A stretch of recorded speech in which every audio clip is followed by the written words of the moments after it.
नमस्कार, मी दीपक राऊत तुमचे स्वागत करतो आजच्या शेअर मार्केट अपडेटमध्ये.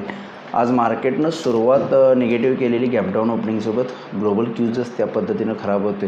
US मार्केटमध्ये नॅस्डॅक जवळपास 3.5% मायनसमध्ये जाऊन बंद झालं. एव्हाना डावजोनसुद्धा 0.5% आणि S&P 500 जवळपास 2.5% मायनस झाला. त्याचा प्रभावानं overall globally US Asian markets असतील आणि अदर मार्केट्समध्ये दबाव होता, विक्रीचं प्रेशर होतं आणि आपणही त्या अनुषंगाने एक वीक स्टार्ट केला. आपल्याही मार्केटमध्ये गेले 3 ते 4 ट्रेडिंग सेशन्स कंटिन्यू डिक्लाईनमध्ये आपण बंद होते आणि आज सुरुवात गॅपडाऊन ओपनिंगनं केली. पण त्यानंतर मात्र दिवसभरामध्ये मार्केटला ग्रॅज्युअली स्लोली रिकव्हरी येत राहिली. लोअर लेवलवरून ओपनिंगला 24,250पर्यंत निफ्टी घसरलेलं, पण त्यानंतरनं थोडंसं ग्रॅज्युअली रिकव्हरी येत निफ्टी जो आहे तो क्लोजिंगला एक फ्लॅट क्लोजिंग 24,400पर्यंत दिला.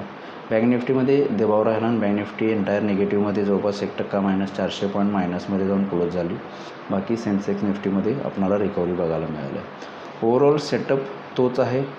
ग्लोबल विकनेस आहे, मार्केटमध्ये आपल्याला थोडा विकनेस येतो आहे, त्यामुळे थोडंसं कॉशियस राहा. हायर लेवलला सेलिंग ऑपॉर्च्युनिटी बघत राहणं गरजेचं आहे.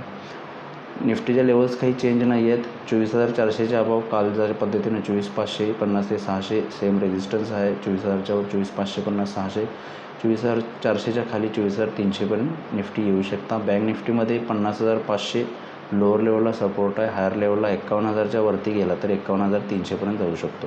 बँक निफ्टीमध्ये थोडा विकनेस आहे, त्यामुळे जर 51,000च्या वरती सस्टेन झाला तर 51,300पर्यंत बँक निफ्टी आपल्याला जाऊ शकतो. उद्या सेशनमध्ये लोअर लेवलला 50,500 स्ट्रॉंग सपोर्ट आहे. त्या लेवल्सनुसार तुम्ही ट्रेड करू शकता. FIDIजमध्ये आजचा डेटा अजून अवेलेबल नाही, पण काल FIजने 5,100 करोडची विक्री केली. DIजने 3,000 करोडची खरेदी केली. आज मंथली एक्सपायरी झाली.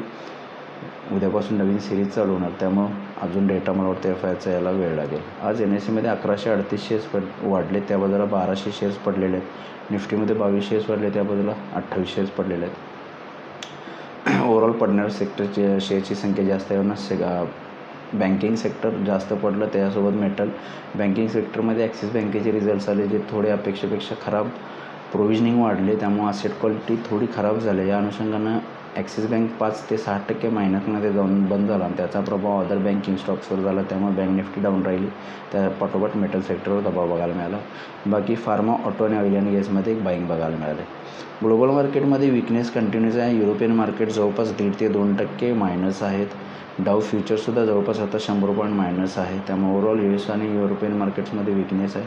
US मार्केट जर खराब बंद झाले तर आपण एक निगेटिव्ह स्टार्ट घेऊ शकतो, पण लोअर लेवलला DIजकडून होणाऱ्या बँकमुळे मार्केट थोडं परत पुन्हा रिकव्हरीच्या होप्स निफ्टीमध्ये आहेत आणि आपल्या इथं सेक्टर रोटेशन त्यासोबत स्टॉक रोटेशन सुरू आहे.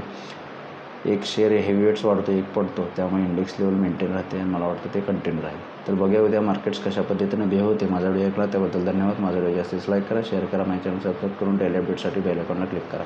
धन्यवाद.